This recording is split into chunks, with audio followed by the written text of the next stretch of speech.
Très ravie de vous retrouver pour une nouvelle édition du Journal de l'économie. Voici pour commencer le sommaire.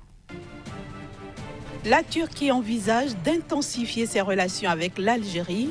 Le pays veut porter ses échanges commerciaux à 5 milliards de dollars.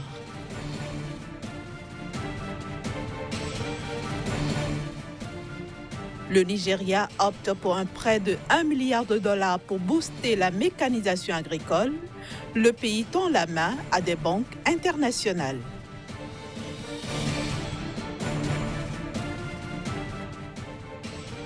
Les recettes générées par la filière thé ont chuté au Kenya.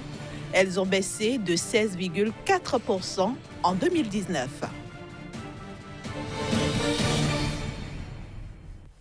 La Turquie envisage de porter ses échanges commerciaux avec l'Algérie d'environ 4 milliards de dollars actuellement à 5 milliards de dollars. L'annonce a été faite dans le cadre de la visite du président turc Recep Tayyip Erdogan à Alger. Cette visite s'inscrit dans le cadre d'une revitalisation des relations économiques d'Ankara avec ses partenaires africains, notamment l'Algérie, où la Turquie est le premier investisseur étranger.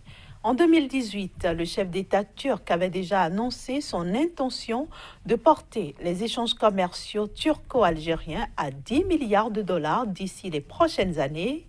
De nombreux accords visant à intensifier la coopération dans plusieurs secteurs ont été conclus, dont un contrat permettant à Alger d'approvisionner la Turquie en gaz naturel liquéfié jusqu'en 2024.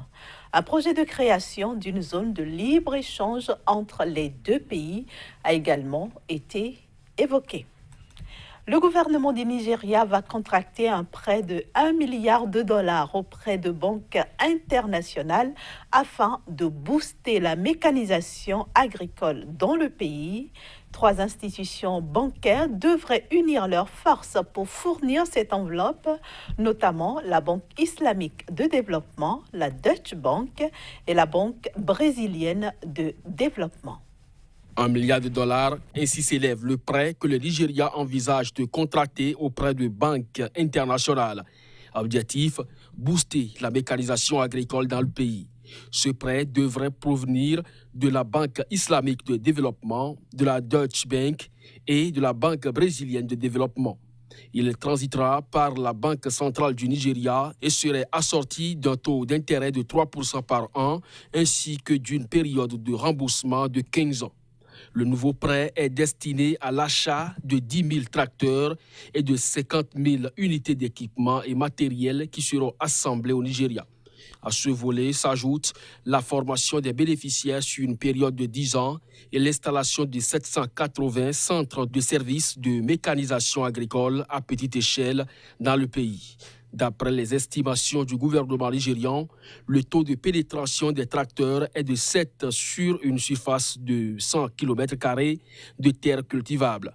Les besoins en tracteurs agricoles du pays sont évalués entre 70 000 et 100 000 unités. Direction maintenant le Niger où la filière élevage va bénéficier d'un appui de 1,5 milliard de francs CFA, soit environ 2,5 millions d'euros de l'Agence belge de développement.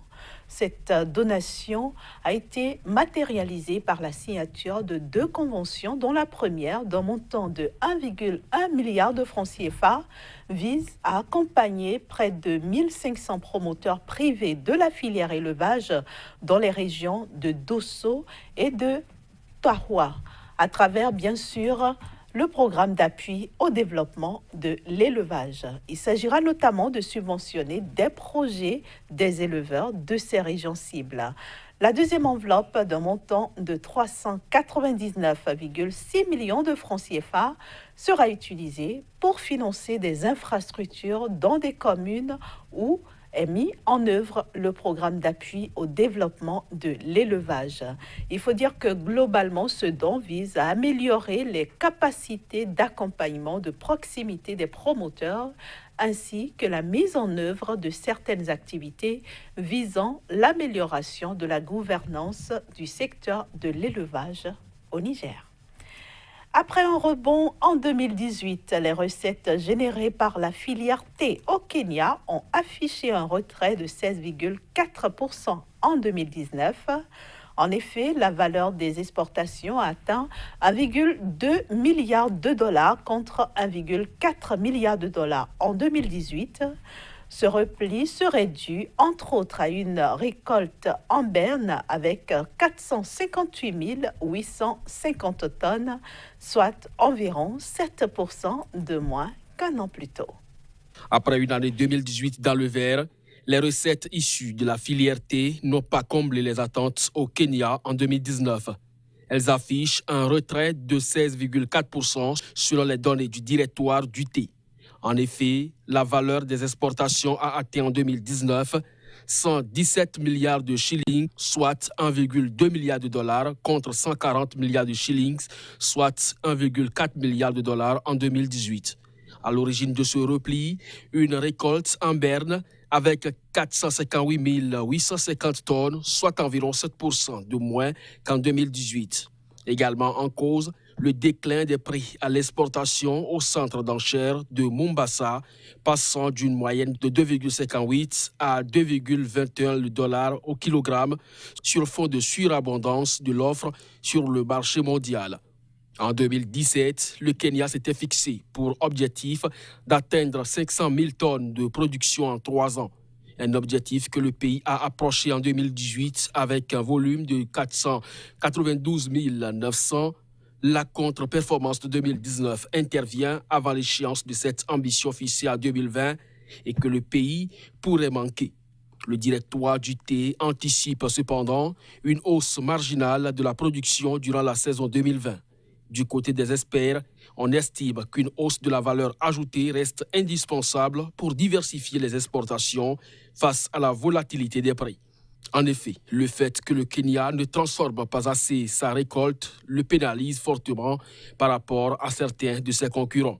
Son principal rival sur le marché mondial, le Sri Lanka, a engrangé l'équivalent de 150 milliards de shillings avec 288 000 tonnes, soit 60% des envois du Kenya qui fournit près de 75% du thé d'Afrique de l'Est et représente le premier exportateur mondial de thé noir et le 3e producteur mondial.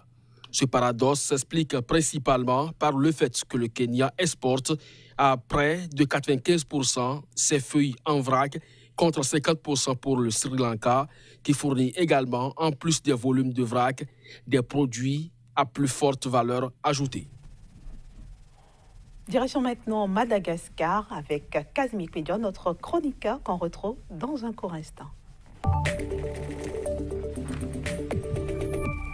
Bonjour Kazmi, bienvenue à vous. Merci, bonjour. Aujourd'hui, vous nous emmenez donc à Madagascar pour parler de la loi de finances 2020. C'est bien ça, le rapport donc, entre la loi des finances 2020 et le taux de croissance du pays. C'est ce qui préoccupe aujourd'hui donc, les dirigeants de ce pays-là. Une loi des finances évaluée à près de 1000 milliards d'ariari, la devise locale de ce pays. Voilà un peu les intentions donc, des gouvernants, soit de façon précise une intention budgétaire qui aujourd'hui pourra permettre à ce pays de mieux se porter sur le plan non seulement donc du développement économique mais aussi sur l'apport donc de l'État envers donc les sociétés. Je vais parler donc de la population, même si par ces temps il y a beaucoup de polémiques autour donc de l'exécution de la loi des finances au niveau de ce pays-là. Les gouvernants font l'effort d'aller vers un pays plus émergent, un pays où il fera certainement bon vivre dans les 5 prochaines années. Voilà un peu les intentions de ces dirigeants-là. Aller vers un taux de croissance des meilleurs, mais aussi faire une répartition judicieuse donc, des ressources issues donc, de la bonne performance économique. C'est l'objectif que s'est fixé les dirigeants au niveau de ce pays-là. Alors, quels sont les moyens dont disposent justement ces autorités pour atteindre ces objectifs?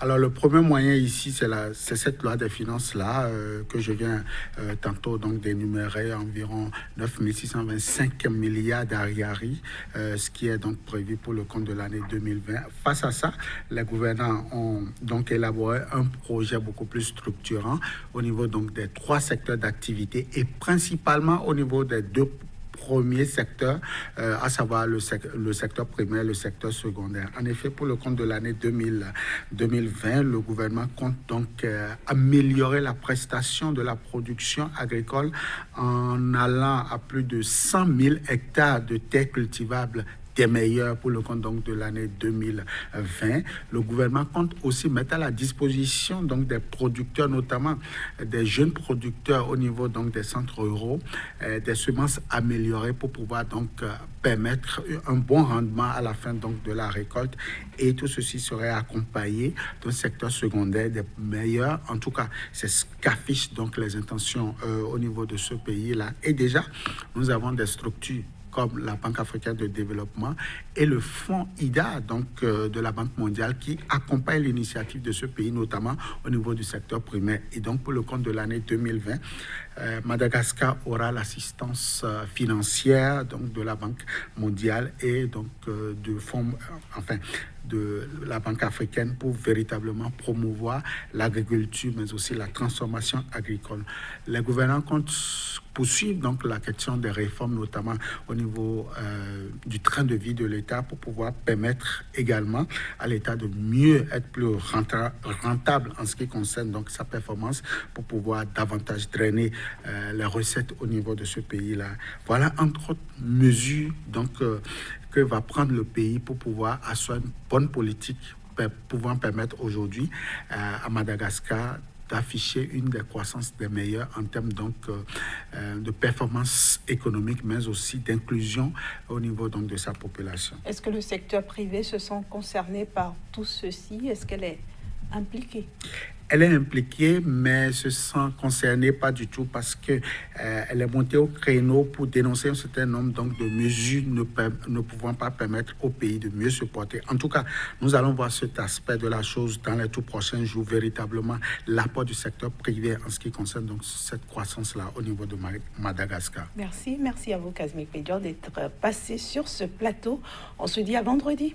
Toujours avec le même plaisir. Voilà, chers amis téléspectateurs, c'est la fin de ce numéro. Merci de l'avoir suivi. Merci de suivre également le reste des programmes de SICA, et à vendredi.